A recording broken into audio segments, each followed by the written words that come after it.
Alright, hey everyone, this is Ash. Welcome back to The King's Speech. So, midway through last week, I thought for, one glorious moment I was right, and that the trolls had finally found something better to do with their time than, come to my channel and just download videos for no reason. But it seems I riled them up by posting about how many people actually liked my videos. So, of course, they came in en masse and downvoted my last One Piece video as foretold. So I guess should not be surprised that this is probably going to continue happening. So yeah, it is what it is, and it's kind of funny because I thought last week's video was probably one of the least offensive ones I've ever done with this series, where I criticized very, very few minutiae of the chapter.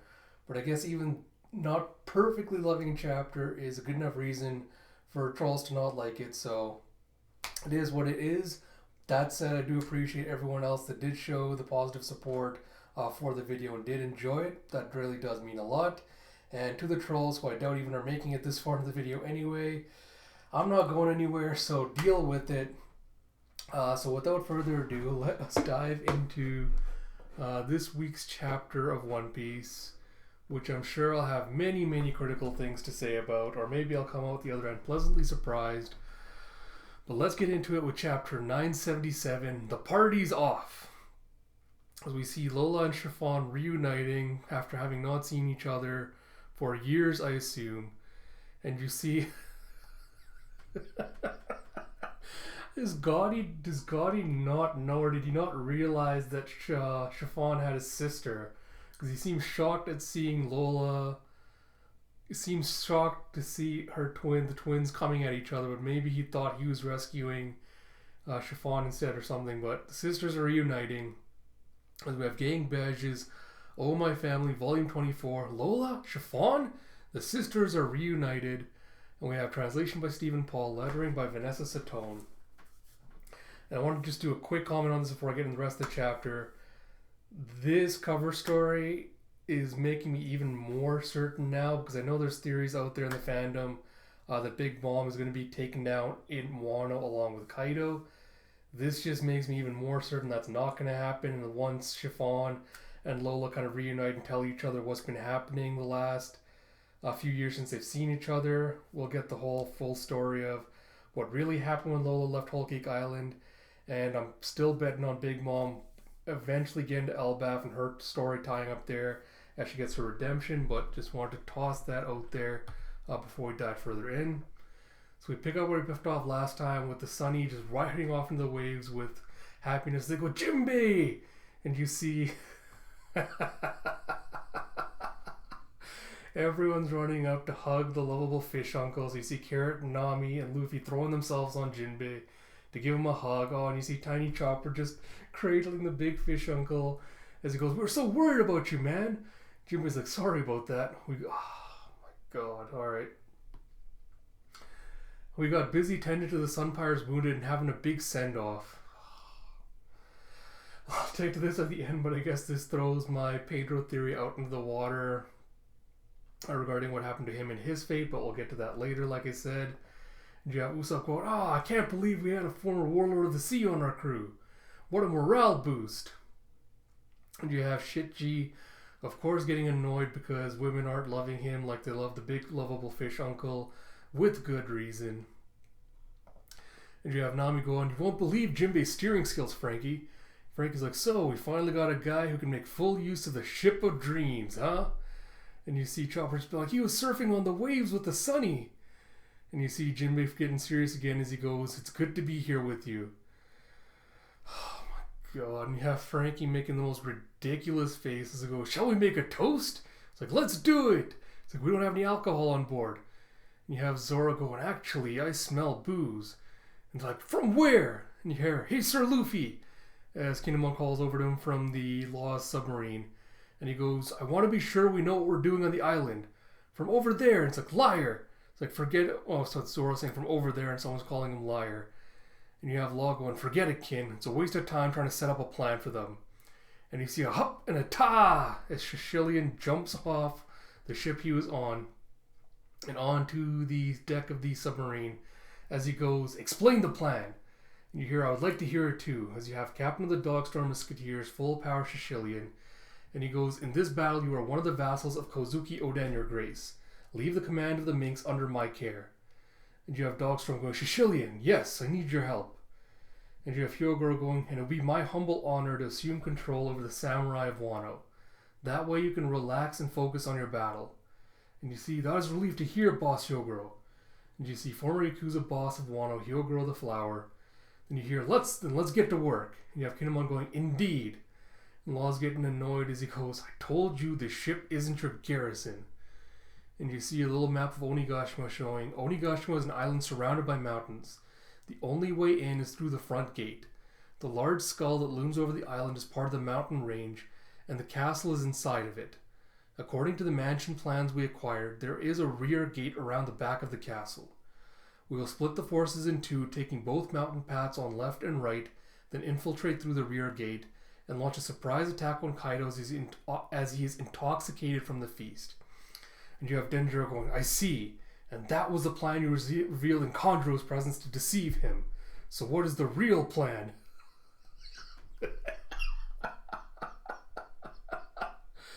I will say that's a good reaction face from Kinemon that Oda's drawn, as Kinemon just goes a boo, and you have a gong, and he's like, "Ah." And Raizo's standing behind him glaring as he goes, "He's overestimated you again." And you have Law going, "First of all, assuming the enemy is aware of the raid already, the ones they'll seek to crush are you Akazaya Samurai, plus the three captains, me, Straw Hat, and Eustace." And you have Dogstorm going, "Indeed." And he goes, "No matter what kind of plan you put together, I can think of approximately 2 idiots who will charge straight in regardless." And you hear someone going, "Idiots?" So those idiots will be a useful diversion, so we should send everyone down the side paths as originally planned. However, those soldiers are also a diversion. Oda's just going full Bill and Ted on this plan. Yeah, if you're going, But of course we're prepared to fight in such a way that Kinemon's group can make it to the true decisive battle. And you have Shishilian going, "But how will the Akazaya proceed then?" And you have Law going, "There's just one way, the sea. If we take the submarine around the back, we can avoid the whirlpool that keeps ships at bay, and I can use my power to send you onto the island." And you have Kinemon going, "Ah, that would be most appreciated, Sir Law. But at the very least, I must be there to lead the troops." And you have Denjiro going, "That's a good point. Then we should have one of us for each path. I will take the other side of the mountains. You send the rest of them in." And you have Ashura going, "Got it. So the rest of us will be together and use our full strength against Kaido." You have Kinemon just still doing his ridiculous face. He goes, "Perfect. Just as I planned it. We'll go with this strategy." Oh my god, I don't know why Denjiro is being such a bootlicker and just being like, "Oh my god, Kinemon, you're so smart and you're so clever. Ah." He's like, "Well done, kid. You're so thorough and thoughtful." And you have Raizo still making the unamused face as you have Law going, "Wait, I don't see the Straw Hat ship." And you see, And you see an explosion in the mist. Was that Sir Luffy's voice? And you have Denjiro going, "Curses! I didn't warn them about the guards of the Torii Gate. The Torii in front of the island is a small fortress. Many of their soldiers are busy having a party there during the fire festival. If they receive word about our raid..." Kinemon's like, "Oh no, then we'll be sitting ducks." And you have Raizo and Kiko going, "Sir Luffy!" And you go, "No, was that them?" As you see a giant buckham, as it looks like a ship's been destroyed. And Kinemon's like, "Huh?" And you see Luffy just bashing a goat demon looking samurai grifter in the face. Oh, that might not be a grifter, that might just be another one of the weird like yokai oni on Wano. Where he smashes him into the ground with a gong. And you see you see my main man Jinbei just nailing another one across the jaw, knocking him out. And Kinemon's just watching in shock as you see Zoro cutting another grifter through the middle. And you see Brook freezing another one solid, and you see another lucky bastard getting stomped by Robin into the dirt. And then you see Shitji doing the same thing. Who cares about him? And you see Frankie blasting another one with his rifle right into the wall with a boom. And you see the cowardly trio of Usopp, Nami, and Chopper just kind of peering over the deck of the Sunny as they're watching this go down.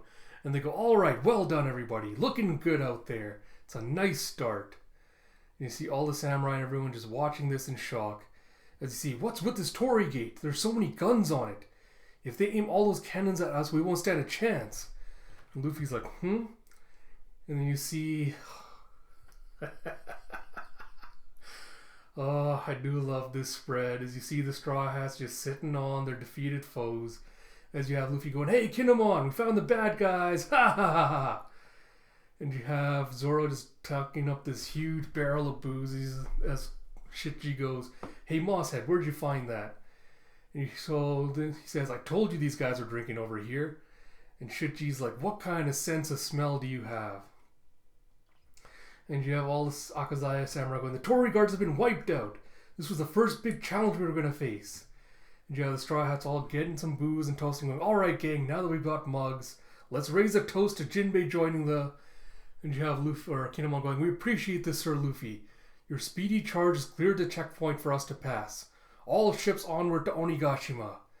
And you see the samurai all taking off with a rah! It's like the Straw Hat crew is a good group to have on our side. But for now, speed is of the essence. Don't give the enemy time to prepare.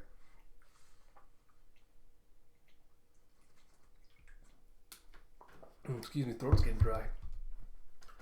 And you see, forget it. It's like, huh? And you see Luffy going, let's do it with them. The party, the toast, everything. Once we beat Kaido, I mean, and Orochi and Big Mom and everyone. Let's win this fight, and then we'll have the biggest and best party ever. Or biggest and best party yet. And you see Zoro and Frankie just grinning in anticipation as they all go, you're on. It's like, I bet the booze will taste better than ever.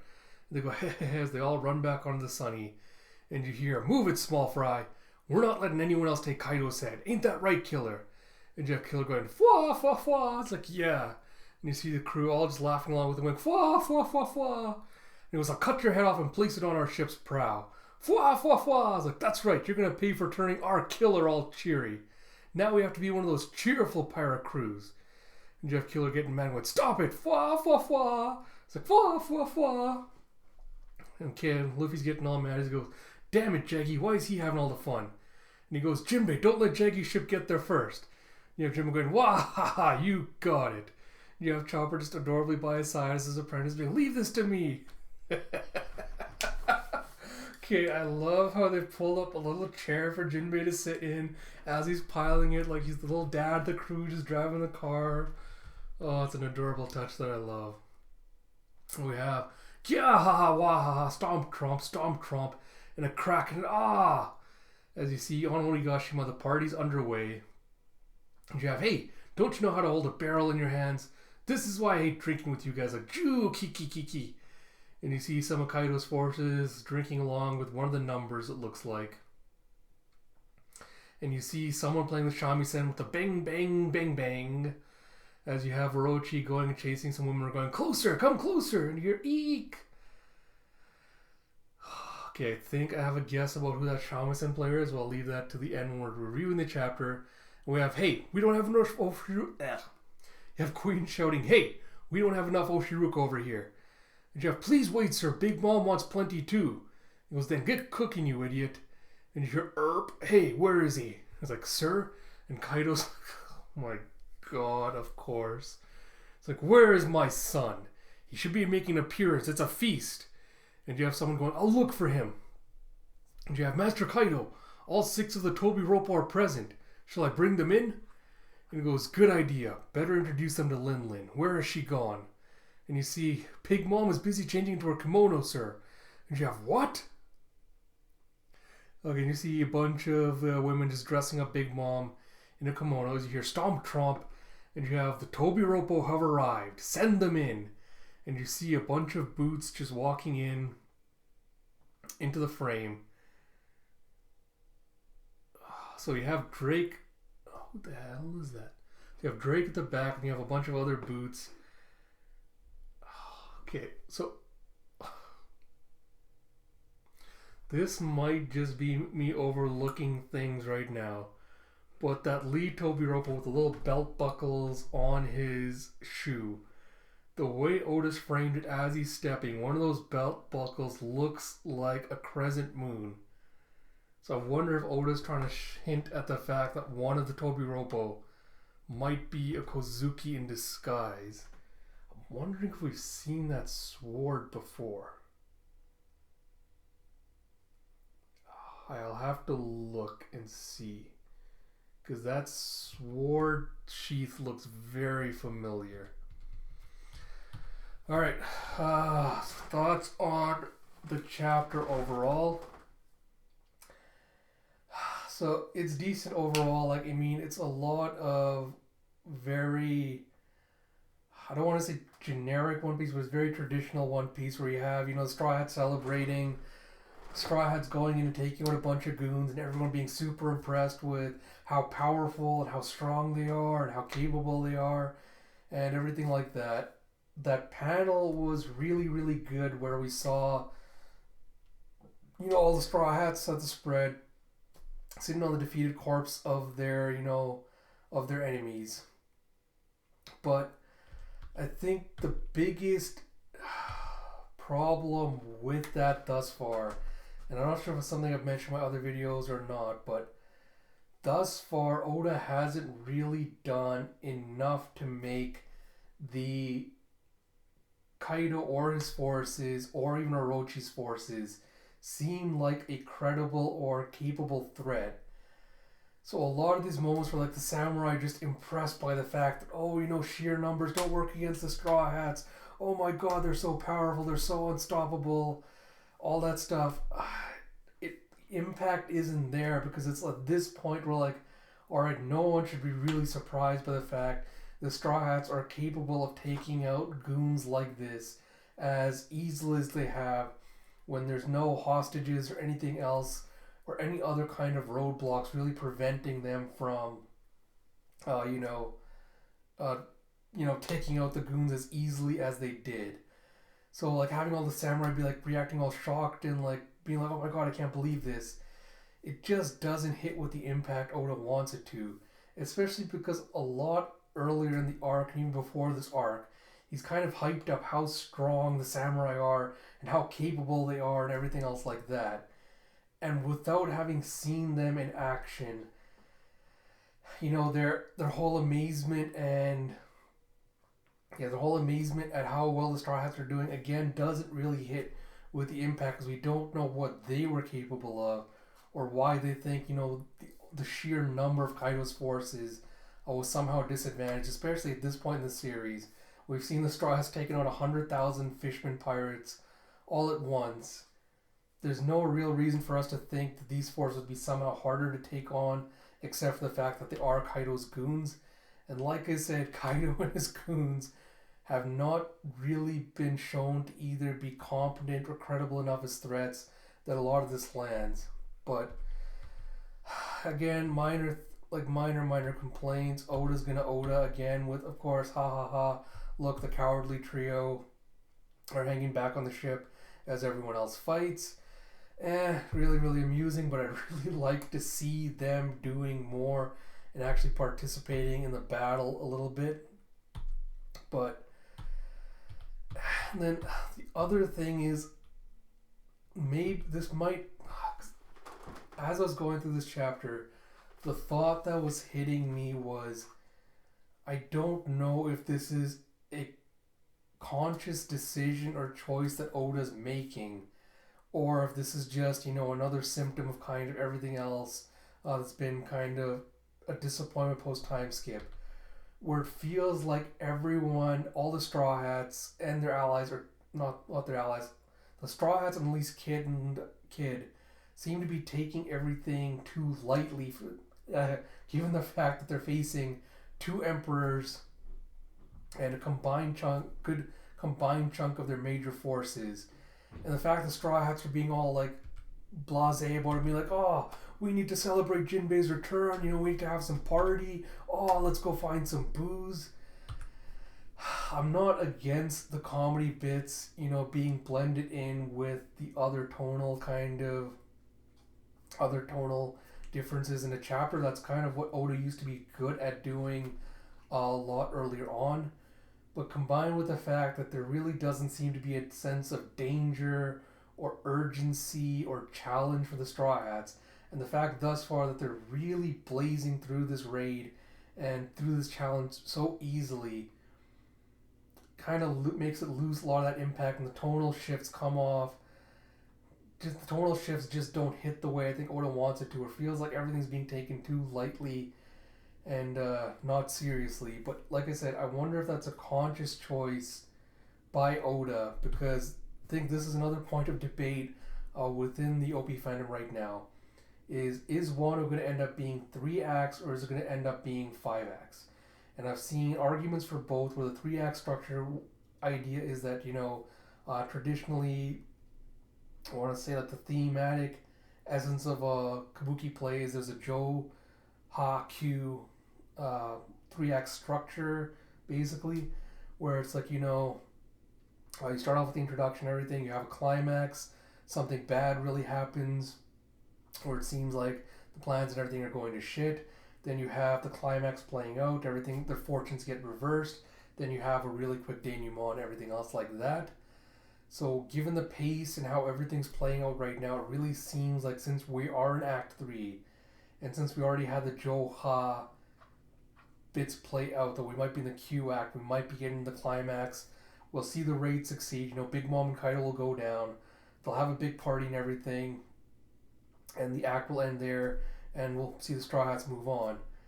And I've also seen that idea that potentially the raid will fail for some reason. The Straw Hats will regroup, but still manage to come back with reinforcements or something, and manage to overcome this disadvantage and kind of make the raid successful, basically.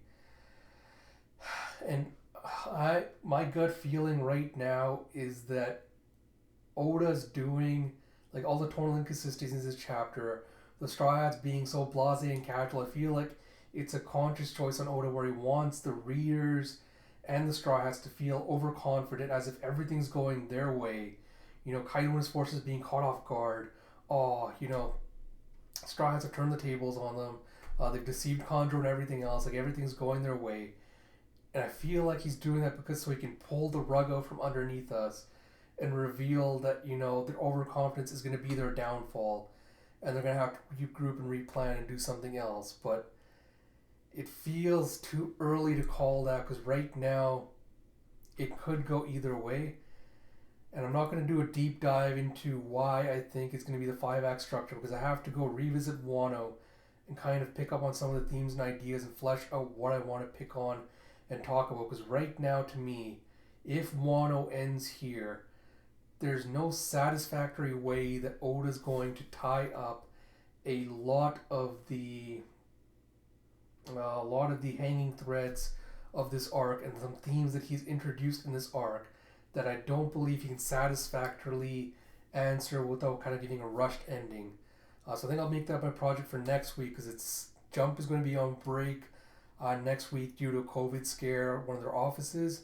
So I think next week I'll make that my project, is to bring up, do a small video on my thoughts, basically, on what hanging threads are left to wrap up in this arc, how Oda could wrap it up, and why that'll lead into this having a 5 act structure. So I think I'll try to do that breakdown in next week's video, since they're going to be on break. So look forward to that. And then I think I have 3 minor points I want to talk about and address before I close this review out. One being, I feel like Oda's doing another fake out here, because it feels like he wants us to think that the shamisen player with the bang bang bang, who's doing, when Orochi's doing his little lecherous behavior stuff, I feel like he wants us to think that Hiyori's infiltrated Onigashima as the shamisen player, so she can finally try to have a chance at her revenge against Orochi and his forces. But that Tobi Roppo with the shoes and the scabbard, I almost swear that scabbard reminds me of Enma's scabbard, because it's got almost the same cloud pattern on it. And that would be a hell of a fake out if Oda actually went with the idea that Hiyori dressed herself up as a man, or disguised herself as a man and infiltrated the Toby Ropo somehow, or she gave them one of their swords to her. You're gonna have to give me a second as my internet loads because it's apparently being really, really slow today. So I'm interested if that's just something I'm over reading into with the crescent moon, where it's just, you know, it's just belt buckles on a shoe, and maybe the layout is just that. But I'm interested if that's actually Oda hinting at someone being a traitor. I think I talked about this before in a previous video. I'm not a huge fan of Oda's propensity to, you know, silhouette or hide the shadows of all these new characters he's introducing by either showing their feet or showing them as silhouettes or doing something like that to build mystery. Because I think I've pointed out before, you can also build mystery by showcasing the characters, because that gives you more room to speculate on, you know, powers, designs, everything like that, just based on appearance. And Oda could do so much more by telling a story with that, rather than, oh, let me just show you their feet so I can maintain, you know, some kind of air of mystery or interest in this going forward. Again, minor pet peeve, but we'll see what that goes with, how that plays out. Come on, give me. It's taking too long to load. But yeah, so I'm gonna say going theory right now is that Scabbard looks. Oh, yeah, that Scabbard looks really familiar. I'm looking at Enma's one right now, and it's got the same little star mark at the end. So even if it's not the same sword, I wonder if that is another Shimotsuki descendant that potentially joined the Flying Six. But like I said, that's a theory. We'll have to test and see how it plays out. I gotta admit right now, I'm not super invested or keen in what's happening with the raid. It's like, yeah, there's some cool moments here or there, but it's still lacking the emotional investment to draw me in, and I'm really want to kind of get to the end to see if it's going to be a failure or success or not. If anyone's interested in voting on that, or if you have your own theories on why it is yes or no, please do hit me up on Twitter, because I put out a poll there, and I'm curious how everyone else feels about it. And like I said, next week I'll try to do a mini video talking about my ideas on hanging threads and everything like that. And I think with that said, I'll wrap up this video here. So if you like my content, please do like, subscribe, comment, all that good stuff. I'm only 6 subscribers away from 100. It's really great to break that benchmark sometime this month. And yeah, beat that benchmark, because I think that'd be a great milestone for my channel and my content. And until next time, this is Ash. I will talk to you all later.